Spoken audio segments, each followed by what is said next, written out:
Hello friends, my name is Vik. आज हम करेंगे क्लास 8 की साइंस का chapter 14 chemical effects of electric current.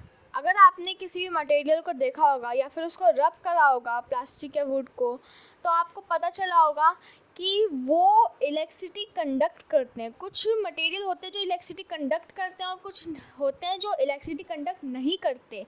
Like जो वुड होता है वो इलेक्ट्रिसिटी कंडक्ट नहीं करता, और जो प्लास्टिक होता है वो भी इलेक्ट्रिसिटी कंडक्ट नहीं करता। लेकिन जो कॉपर एल्यूमिनियम होते हैं वो इलेक्ट्रिसिटी को कंडक्ट करते हैं। Do liquids conduct electricity? आपके मन में कभी ना कभी ये सवाल आया ही होगा कि जो लिक्विड है क्या वो इलेक्ट्रिसिटी कंडक्ट करता है। तो आप इसे टेस्ट कर सकते हैं कि आप दो टेस्टर लीजिए, मतलब दो बोर्ड ले लीजिए, उनमें तार को फिक्स कर दीजिए और उसको फिर वाटर में डालिए। अगर आपको और भी ज़्यादा देखना है तो आप उस वाटर में सॉल्ट डाल सकते हैं, क्योंकि जो सॉल्ट वाटर है वो इलेक्ट्रिसिटी कंडक्ट करता है। और वो अगर आप किसी भी ऑब्जेक्ट के अंदर सॉल्ट वाटर डालेंगे और फिर उसे तार से कनेक्ट कर देंगे और फिर उसे बल्ब से कनेक्ट कर देंगे, तो जैसे आप सॉल्ट वाटर डालेंगे वो बल्ब जलेगा। आप इसे टेस्ट भी कर सकते हैं अपने होम में, लेकिन इसे ज़्यादा दूर जाकर टेस्ट करिएगा। और इससे ये साबित होता है कि जो लिक्विड है वो भी कंडक्ट करता है इलेक्ट्रिसिटी।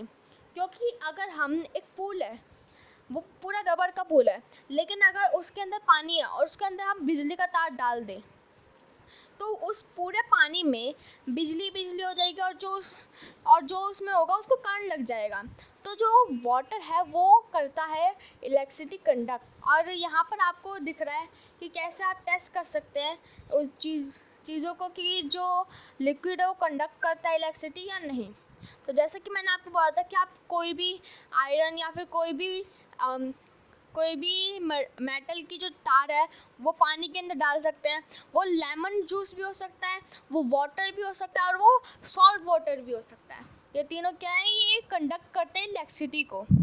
और यहाँ से ये जो सर्किट है ये कंप्लीट हो रहा है और ये जो बल्ब है ये जल रहा है। और अगर आपको किसी बल्ब को जलाना है तो जब आप जो मेटल की चीज़ है उसको उस पर सर्किट कनेक्ट करोगे तो बल्ब जलेगा। अगर उस पर सर्किट कनेक्ट नहीं करोगे या फिर जो उसका पुअर कंडक्टर है उस पर सर्किट कनेक्ट करोगे तो वो नहीं जलेगा।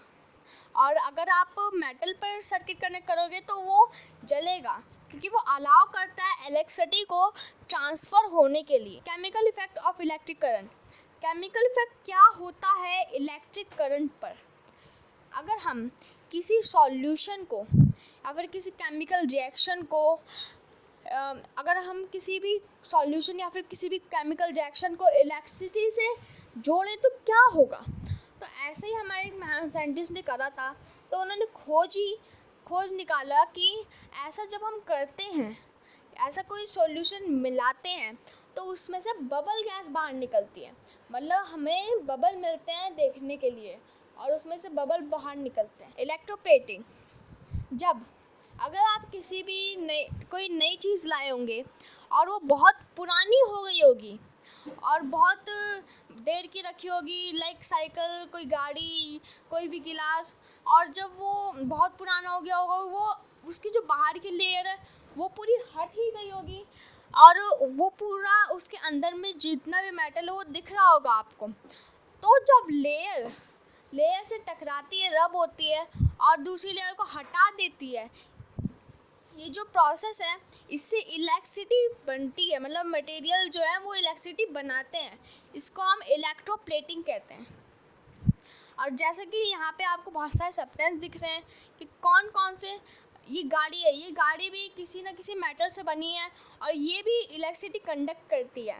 और अगर हम गिलास में सॉल्ट वाटर डालें और उसे तार से कनेक्ट कर दें, क्योंकि ये भी एक मेटल है, ये भी इलेक्ट्रिसिटी कंडक्ट करता है। और ये जो साइकिल का हैंड है इससे भी हम इलेक्ट्रिसिटी को पैदा कर सकते हैं। मतलब हर मेटल अलाउ करता है इलेक्ट्रिसिटी को ट्रांसफ़र करने के लिए। तो थैंक यू गाइस हमारी वीडियो देखने के लिए। अगर आपको ये पसंद आई हो तो इसे लाइक, सब्सक्राइब और शेयर करना ना भूलें। अगर आपको कोई डाउट है तो आप हमें कमेंट बॉक्स में सेंड कर सकते हैं।